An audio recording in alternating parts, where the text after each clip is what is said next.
tanlab olinadimi? Boshlandi. Xudo xohlasa. Assalomu alaykum. Tajribasi YouTube kanali obunachilari. Bugungi chislomuz 30-yanvar 2026-yil.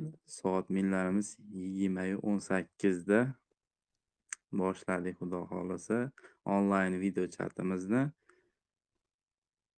Adminlarimiz Hadiyatulloh, Umarbek bugun mavzudan qolib ketyapti. Eshitayotgan bo'lsangiz, keyingi jumada kutib qolamiz sizni ham. Umarbek nimalar hali? Yo'q, aka yozib olibdi, bugun iloji boricha ishimni tezroq hal qilib kelishga harakat qilaman.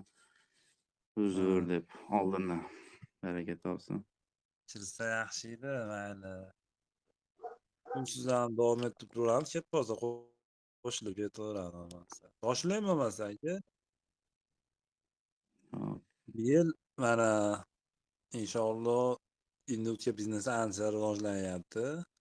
Boqadiganlar juda kundan kun qo'shilyapti, kamaymayapti. Juda ko'pchilik ashinga. Hop.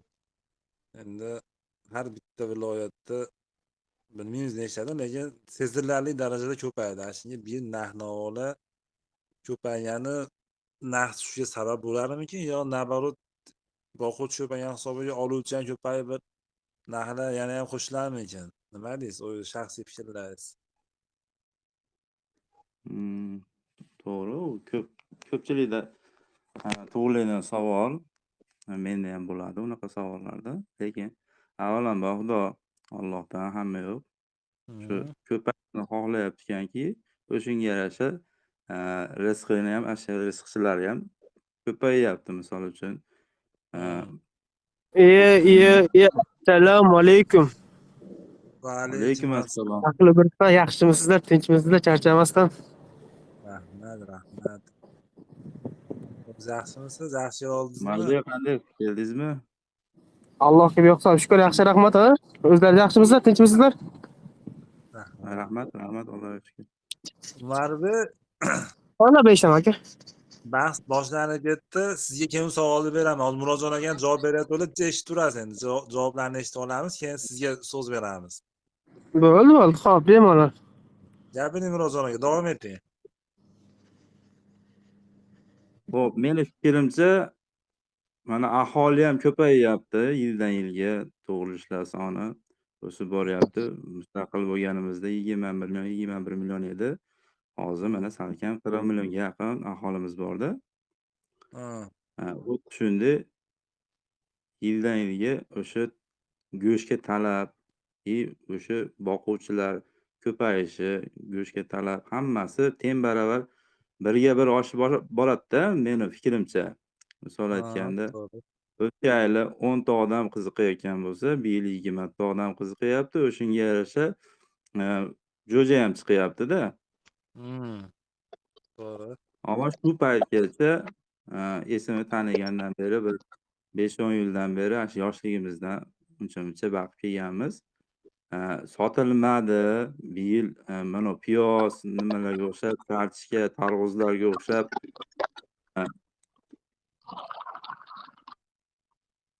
mana piyoz, kartoshka, tarvuzlarga o'xshab bir isrof bo'lib, bir dehqonlardan norozilik ko'rmadik-da.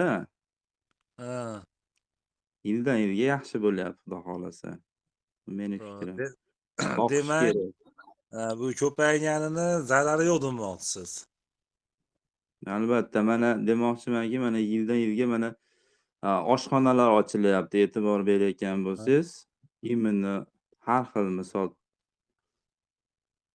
turlari ko'payyapti-da oshxonalarda ham. Parranda turlariga qarab, qayergadir borsangiz, zag'izg'on, mana kakliklarni pishiradigan joylar bor, qayerga borsangiz o'rdak pishirib sotadiganlar bor. Oldin yo'q edi bunaqa joylar. Faqat choyxona bor edi xolos-da. Hozir menyu ko'payyapti. Menyuga qarab choyxona, oshxonalar ham ko'payyapti. Talab bo'lyaptiki, shu narsa o'sha choyxonalar, o'rdakxonalar ochilyapti. U gapingizga qo'shilaman. Endi men kichkina bildirishni berib o'taman. Men tanigan odamlar umrida indutga boqmaganlar ham bir yil 5 ta 10 ta emas, bir yo'li kamida 50 tadan boshlab yuborishdi-da. Endi unaqadan son mingta.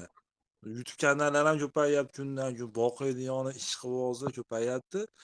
Lekin o'sha ko'payganga yarasha reklama zo'r bas.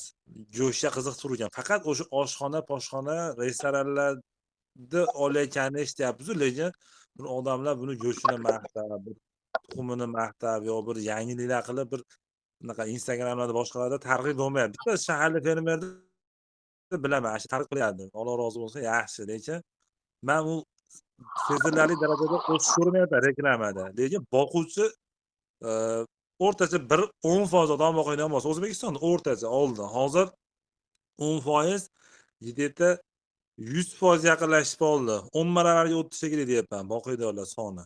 10 baravar oshib ketdi. Misol 10% boqadi. O'zbekistonda 40 million aholidan 10% 4 million deb olaylik, masalan, hozir o'sha 40 million aholi boqayapti deganda bo'lib qolyapti endi hozir. 4 million albatta. Misol mana 4 mingta odam boqsa, hozir 40 mingta odam boqayapti. Kamida. O'shani deyman, lekin mana atrofdan mollar Qirg'izistondan, Qozog'istondan otlar kelyapti, boqib so'yilib yevorilyapti hammasini, qazi qarta norilar ketyapti. Molni go'shtlari tugab yetmay qolyapti aholiga, kerak bo'lsa qo'ylar qancha zotli qo'ylar olib kelinyapti, zo'r daromad qilishyapti. Broilerlarni-ku aytmasa bo'ladi, go'sht qimmat hisobiga broilerga talab ortib ketdi. Broiler fermalar xudoga shukr, mana yaqin o'rtada birortasi ziyon qildi deganini eshitganim yo'q. Faqat svet o'tishganda, gaz o'chib qolganda o'lib olmasa, uni haqida boqa odam ziyon qilmayapti shu vaqtgacha. Broilerda. O'shini singari. Endi o'shini singari bu indutga go'shtini ham deyman, narx-navoni qimmat bo'lsa boquvchiga zo'r, lekin qimmat ham bo'lmasin, arzon ham bo'lmasin. Stabilniy narxda bo'lgani yaxshi baribir. Shuni odamlarni ehtiyojdan kelib chiqib narxni ham bir xil narxda ushlab iloji boricha. Arzon boqadigan ham arzon qo'ymasligi kerak. Pulga olib berayotgan qimmat qilib bormasdan o'rta narxda ushlasa, buni ham go'shtini trendga olib chiqsa bo'ladi. Meni fikrim shu. Lekin bu narx-navo o'tganga nisbatan sal-pal tushsa kerak deb taxmin qilyapman. Meni taxminimcha ko'tariladi. Strashni ko'tarilmaydi. O'tgan yil aytaylik, birinchi partiyalar 25 ming bo'lgan bo'lsa, bu yil o'sha 27 ming, 25 ming yo 28 ming o'rtasida bo'ladi birinchi partiyalar, xudo xolisa. Men ham o'sha boshini 28 o'tganman birinchi partiyalarni. Keyin 25, 22, 20 dan kam bo'lmadi-da men sotganim. 15 likdan ham eshitdim-ku, lekin menikilar 20 dan kam bo'lmadi. Endi inshaalloh bag'i iloyim yaxshi pul 30 ming bo'lsin, boquvchi maza qilsin. Lekin endi real vaziyatga real qarasa 20 mingning atrofida bo'lsa kerak deb o'ylayapman. Endi men kishini gapirganda o'z fikrimda. Adminimiz nima degan? Endi bu yerda hali odamlar hayotlarga ketmoqchi, hali odamlar uncha bilmaydi bu go'sht haqida, nima ekan, qanaqa ekan. Ayniqsa indotki go'shtni yeb ko'rmagan hali ko'p. Boquvchi ko'p, lekin xaridor kam bu yerda. Chunki buni rostdan reklama qilib olib chiqish kerak edi. Katta joylarga olib chiqsa, o'tish yaxshi bo'ladi. Chunki men aytmoqchi 40 million aholini 4 millioni deyarli indotki bo'lsa, qolgan 36 millioni bundan xabar yo'qdi. Nimaga foyda, qanaqa foyda ekanini. Ham bu mol go'shti sal arzonroq bo'lishi kerak va odamga foydali bo'lishi kerak. Masalan, indotki go'shtni ko'p foyda davleniyasi bor odamlar, yosh katta odamlar yesa bo'ladi. Yosh bolalar yesa bo'ladi, xolesterin ishlab turadi. Ko'p odamlar homilador ayollar yesa bo'ladi. Go'sht foydasi juda ham zo'rda. Lekin narx-navo tushadi hayotlarga, bu chunki suranish qancha ko'p bo'lsa, go'sht narxi o'shancha ko'tarilib ketaveradi. Ya'ni bu yerda oluvchi ham, sotuvchi ham foyda ko'rish kerak, standart. Tushuntira oldimmi? Bu o'tgan yil 20 ming bo'lgan jo'ja, bu yil 25 ming ko'rasiz. Chunki o'tgan yilga qaraganda bu yil suranish katta bo'ladi. Chunki shaharlik fermer aka o'sha ancha olib chiqishadi bu narsani. O'zbekistonga tanistashadi. Albatta, men ham o'shani aytmoqchiman. Chunki bu narx tushmaydi, narx yildan yilga ko'tariladi. Chunki siz ham bilasiz, oddiy bug'doy yildan yilga 1000 so'm bo'lsa ham oshib ketyapti.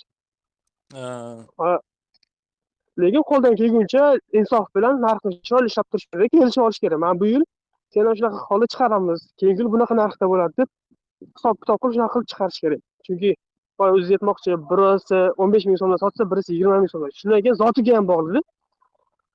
Xashaki bor, o'rtacha ves bor, keyin piyaj bor. 3 xil etapda bo'linadi. Xashakilar shu xo'rozlar 4 kilo, 5 kilo qiladi, живой вес. O'rtacha veslar уже 6-7 kiradi. Piyajlar 8-9-10 ga chiqadi patolog. O'shanga qarab inson oluvchini ham o'ylab, sotuvchiga ham o'ylab shunaqa sotish kerak. Ular ha meniki bo'ldi, men oltin donabga beryapman deb og'zini siqqan etmash kerak. Men o'zim ko'rganman, yozib ham ko'rib, hayotlarga xabaringiz bor. Bitta tuxumni 15 dollar deb. Bu insofdan emas. Bitta tuxumni 15 dollardan deb. Bu insofdan emas-da, chunki qimmatda cherishir. O'sha 15 dollar degan tug'yapti o'rda bizda 25 dollar, 30 dollar kattasi tuxum tug'ib turgan. Bu insofdan emas, bu oltin don bersangiz ham qimmat so'rab kelib qo'ysangiz ham kiramdan. Bu insofdan emas. To'g'ri. Assalomu alaykum. Akalar uzun qo'shilyapman sizlarga ma'lumida. Keling Mansur aka, gapiring. Tinchmisizlar? Akalar bizniki Sharxonda hozir ko'pchilik bilmaydi deyapsizlar-ku. Endi biz uyimiz Sharxon to'g'ri o'sganligim uchun bu indutkani biz azaldan bilamiz. Sharxonda bilsanglar, agar trendga chiqqan bu narsa. O ancha yillar bo'lib ketdi bu narsaga. Sharxonliklar biladi demoqchiman indutkani именно shu. Indutkaga go'shtini Sharxon yaxshi iste'mol qiladi. Shoxonlarimiz bor uylarda, eskidan yoshligimizdan indutkani olib kelib so'yib yeganmiz. Men keyin o'zim ham qiziqib o'zim ham boqqanman bu narsani. Hozir boqmayapman-ku, bir yil endi nima bor. O'zim boqqanman, haqiqatda tez ko'payib ketadi agar to'g'ri qaralsa. Keyin buni faqat go'sht nimasiga e'tibor berish kerak. Go'sht masalasida sotiladi xolos. Tuxumi bizda tuxumiga hech kim ishtiyoq bermaydi. Misol boshqa narsalarga nisbatan. Keyin buni aytyapsizlar-ku, hozir narxini qimmat yoki arzon deyapsizlar. Bitta yaxshi fikr bor. Sizlar ko'rib turibman mana shu narsa bilan shug'ullanasizlar ekan. Menimcha qiziqqanman, taxtiga yetganman. Buni kerak bo'lsa 92% men o'zim inkubatorda ochirganman. 100 ta tuxumdan 92 ta chiqarganman o'zim.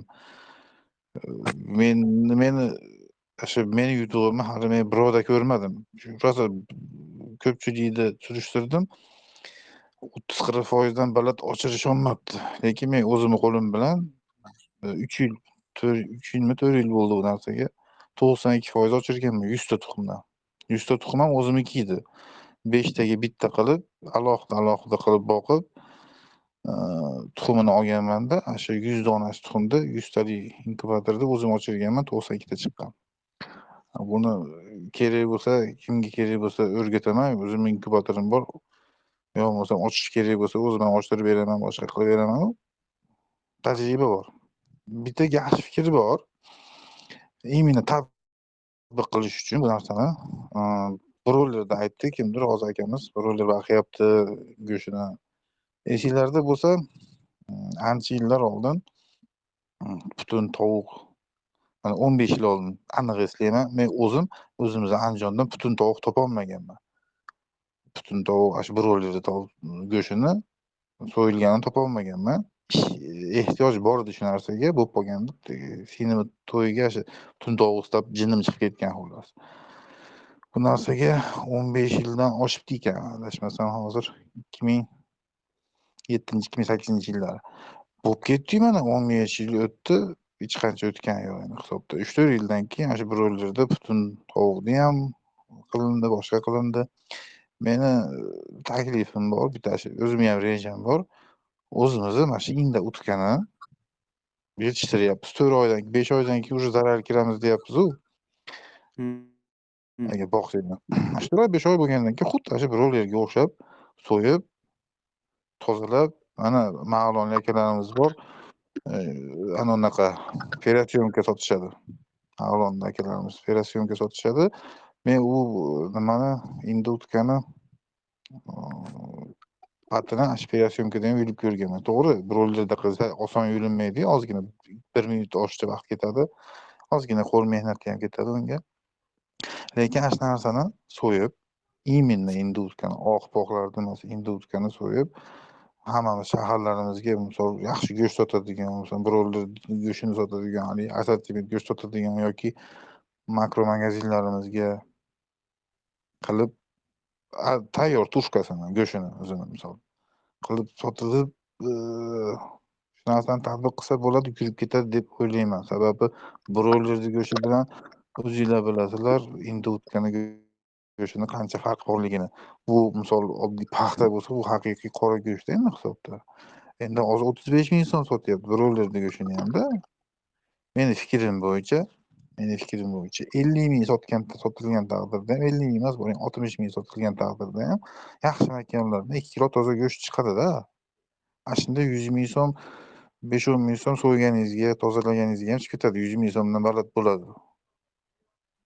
Oddiy misol kilosini 55 ming so'mdan sotgan taqdiringizda hamda, ya 2 barobar qimmat bo'lib ketmasin, 70 broilerga nisbatan misol 70 ming so'm bo'lib ketmasin, hisoblaydigan bo'lsa agar 55 ming so'm, optim 50 ming so'm bergan taqdiringizda ham sizga shu 100 ming so'mga aylanadi.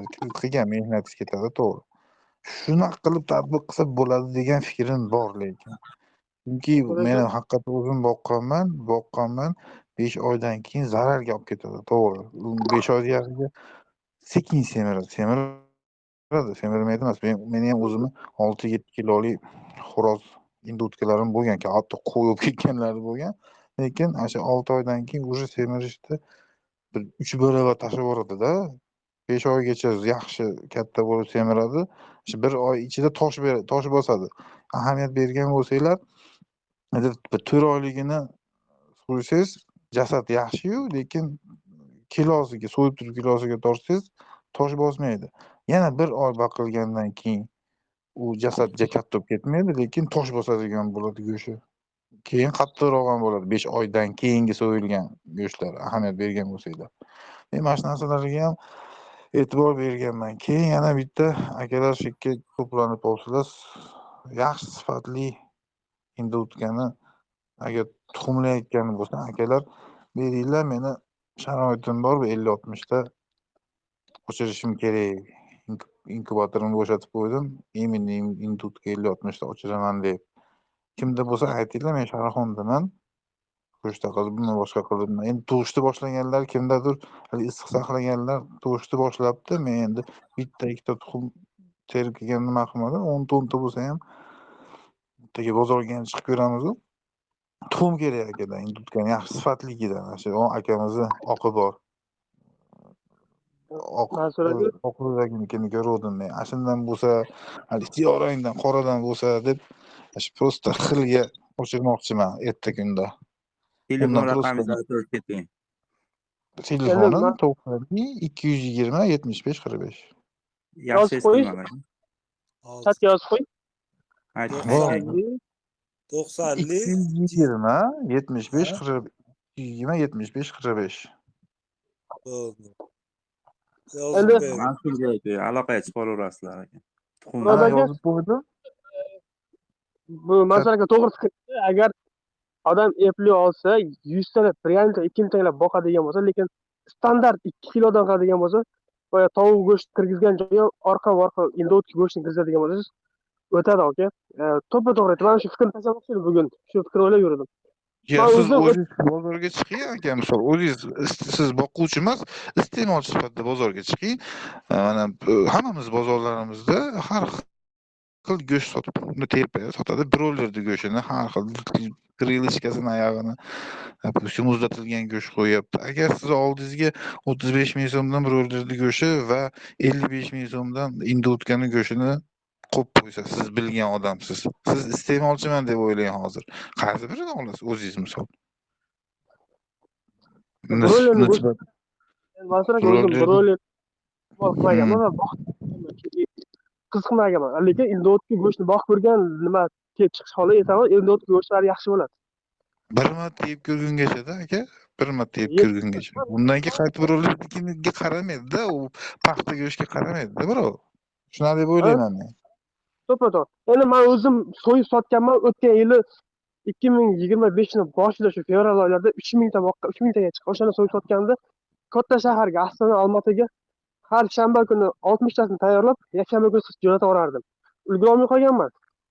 U yoqda katta shaharda suranish katta, chunki har doim tabiiy mahsulotga e'tibor katta bo'ladi.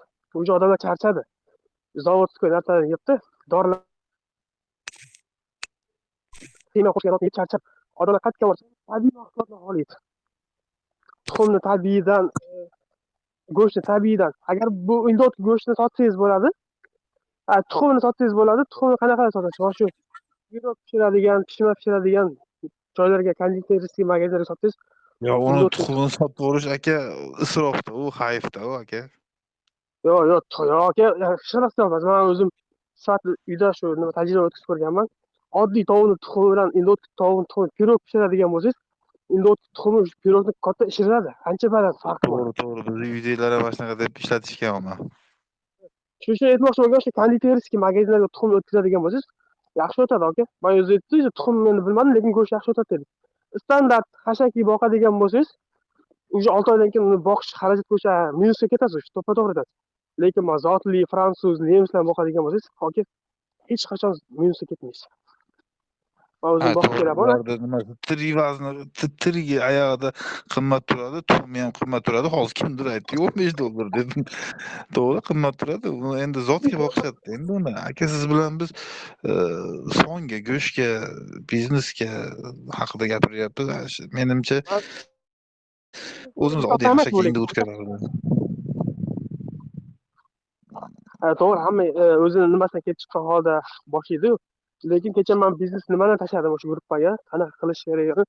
Bu qo'shimcha biznes, shu uyda yurganda shu oyiga 200-300 ming so'm daromad tushirib turadigan bizneslardan bir turi bu ham. Lekin minusga ketmaydi. 6 oydan keyin уже 2 kilo. Makiyoni ham 2 kilo beradi, живой вес 2,5 kilo chiqadi. Agar boqib eplayman degan odamga bo'lsa 2000 ta, 3000 talab boqsa ham minusga ketmaydi. Agar shaharga, Toshkent, Andijon shaharlarga yetkazib bera olaman deydigan bo'lsa, qishloqli odamlar boqsa bo'ladi. Hech qanaqa zararga ketmaydi. Xo'p, hozir obunachilarimiz tushunarli bo'lish uchun qanday rejimda necha kun baqiladi pillabga bo'lgan jarayonni qanday tushuntirib bera olasiz, Umarбек? Tuxumdan chiqqandan keyin Xo'p. bir oycha rost berilib, tinch xonada, ya'ni shabada yo'q, shamol yo'q joyda boqiladi bir oy.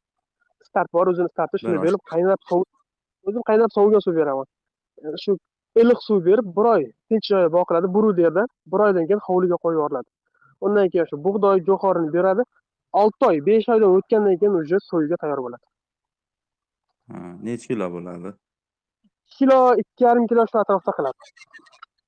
Agar yaxshi boqilsa, уже shu vaqt upakovka qilib, do'kon, magazin qayerga o'tkazsa, уже odamlar tortib keladi. Faqat tozalash yaxshi bo'lsa bo'ldi bu yerda go'shtni. Mas'uliyatga aytmoqchi 5 daqiqa yutkazish mumkin, lekin tozalaydigan bo'lsangiz, tovar vidli ko'rinadigan bo'lsa, tortib ketadi.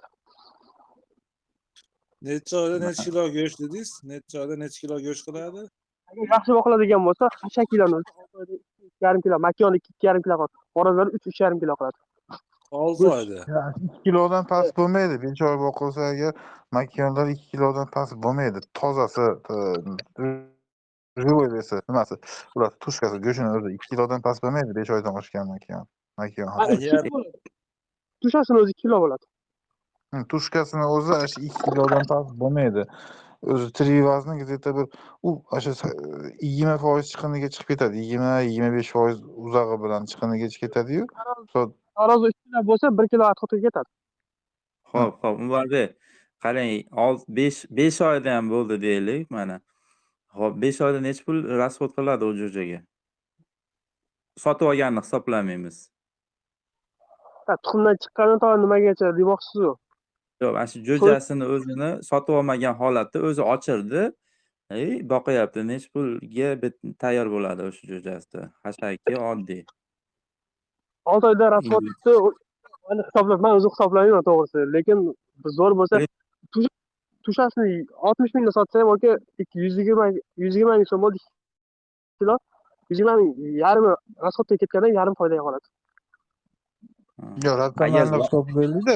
120 gramm don yeydi deyapmiz. Donni o'rtacha 4,000 so'mdan olinyaptimi hozir? O'rtacha donni 4,000 so'mdan olinayotgan bo'lsa, 100 gramm, 120 gramm. Уже 3 oydan o'tgandan keyin 120 grammga chiqadi uni yeyishi kuniga. 3 oygacha Mansur aka, yeyishini bug'doyni agar bug'doy jo'xorini qaynatib beradigan bo'lsa, 1 kilo bug'doyingiz qaynalgandan keyin 2 kilo bo'ladi. Agar o'zingiz qo'ldan qilib beradigan bo'lsangiz, foydaga ko'proq chiqasiz. yo'q, quruq yemni hisoblayapmiz. 100 gramm quruq yem yeydi bir kunda. O'rtacha 100 grammdan hisoblasa ham 5 oy ichida 150 kun bormi? 150 kun. 100 grammdan yesang, qancha? 15 kilo yeyaptimi? 15 kilo. Makka hozir nechi pul? 4,000 so'mmi Makka? Optim olsangiz? 4,5 ming optim. Optim 4,5 ming. Ha, yo'q. Bu tak 15 kilo yegan bo'lsa 5,000 so'mdan olgan taqdirda ham 75,000 so'm bo'lib ketyapti. 67,5 ming bo'lib 4,5 ming, 67,5. Qimmat bo'lib ketyapti unda. 2 kiloda 50 dan sotadigan bo'lsangiz 100 ga sotilar ekanda. Endi mehnatingiz bor, boshqa bor. Menimcha 50 so'mdan kilosini sotsa qoplamaydi ekanda. Mansur aka 50 ming arzon, lekin men o'zim O'shanga- 100 yil O'shanga bekorga bu savolni bermayapman-da. Sizlar 50 ming, 55 ming, 60 ming deyapsizlar. Bu 100 mingga bora birasi bo'lmadi degan 90 mingga bitadigan narsa-da. O'shanda dehqon foyda qilardi. O'shuning uchun bekorga mana bu yosh fermer degan nima, shaharlik fermer degan akalarimiz 100 mingdan sotyapti. So'yib tushkasini o'zini 100 mingdan sotyapti kilosini. Yo, 2 kilolik emasda unda, to'g'ri tushunaylik. Yaxshiroq nima qilinglar, ular 2 kilo emas, 1,5 kilolik narsani 100 ming so'mdan sotishyapti lekin ular. Yarim kilosini. Kilosini. Ha, kilosini kilosini sotyapti. Donasini emasmi? Yo'q, kilosini. O'shuncha biz shaharlik fermerga o'xshab auditoriya bo'lmasa ham o'shicha 90 mingdan sotsa ham eng kami 100 ming emas, 90 ming sotsa ham o'shunda boqqan kilo 180 ming bo'lsa 80 ming sotiladigan Men yo, hisoblang qarang. 100 ming so'mdan bozorga chiqsa, mol go'shti bor-da, mol go'shtidan xohlasak, xohlamasak buni sifati pastroq yuradi-yu. O'rdak go'shti. yo'q, mol go'shtidan foydasi ko'p. Masalan, qo'y go'shti qimmat yuradi har doim. Sigir bilan ot go'shtiga qaraganda. Yo, endi 100 ming so'mdan olmaydi-da. Yo'q, 100 ming to'g'ri, 100 olmaydi, lekin aytmoqchimanki, men bu yil 70 ming so'mga sotdim No'zgoddan oldim kilosini-da, 70 ming so'mdan standart. Endi sizlar bilan bizdagi daraja katta bo'ladi. Shaharlik fermer 100 ming so'mdan sotadigan bo'lsa, sizlar 90 ming so'mdan sotadigan bo'lsangizlar ham 2 kilo tushkasi 180 ming so'm bo'ladi. Voy, o'zingiz hisoblagan bo'yicha bitta o'rdak 80 ming sotadigan bo'lsa, 100 ming so'm foydaga qoladi. Umarda 80 ming plus 20 ming jo'jasi 100 mingga tushadi. 80 ming foyda qiladi. Xo'p, 100 ming 2 minut beringlar menga, 2 minut. Mayli, Mhm. gapiring. Avvalambor shaharlik fermer endi eplayapti, lekin nima 100 mingdan sotyapti, dorilikka sotyapti. U ham abyomda emas, birinchidan. Ikkinchidan Mansur aka aytyaptilarki, mol go'shti bilan raqobat qilarmidi? Haqiqatan ham ming foydasi ko'p bo'lsin. Umar aka buni odamlarga tushuntiramiz. Mol go'shti laqinning hisobiga baribir o'tib ketadi. Ular 100 ming bu 130 ming mol go'shti bo'lsa, odamlar baribir mol go'shtini olaveradi. O'shaning uchun buni 100 mingdan emas, 90 mingdan emas, 80-85 sotilsa, keyin biz nima qilishimiz kerak? Bu narsada rasxodni maksimalniy, foydani minimalni hisoblasak, keyin hamma boshlagan odam o'shunga qarab hisobini chiqaradi. Bu biznesda rasxodni maksimalniy, foydani minimal hisoblash kerak. Misol, donni biz 4,5 ming emas, 5 ming hisoblashimiz kerak. 120 gramm emas, 130, 140 hisoblashimiz kerak. Keyin jo'jani ham qo'shishimiz kerak. Oxirida keyin go'shtni ham eng arzon narxi hisoblanganda, keyin ba'dilarga qarab boshlagan odamlar ham bu yolg'on gapirmabdi degan ishonch bo'ladi. Bali ba'zi birlar ko'pirtirib yuboradi. 120 grammni o'zini aytadi. Misol, men qora tovuq boqaman, 120 gramm hayotda yemaydi. Nimaga desa, joy katta, bular harakati ko'p bo'ladi. Ko'p harakat bo'lgandan xo'rozlar ko'p bosgan hisobiga qonni tez ochib ko'p o'qadi. Ani setkani tovuqlari 50 ga 50, 60 joyda 4 ta tovuq o'tiradi. Ular harakati o'ta kam, xo'roz bosmaydi. O'shaning uchun ham 120 gramm ko'pi bilan yeydi. Tug'adi, qoplaveradi. Uy to'g'larida, домашний o'rdalarda 120 gramm narsa yo'q. Men isbotlab beraman buni. Eng kami ham 150-130 yeydi, eng kami. O'shuning uchun расходni maksimalni, go'sht narxini eng minimalni hisoblanganda bizga qarab boshlagan odam ham erta hani so'kib boshqa qilib achchig'lanib yurmaydi. Ana shunday hisobga olishlarini men xohlardim. Endi Azizullo aka, to'g'ri, lekin eplagan odam agar harakat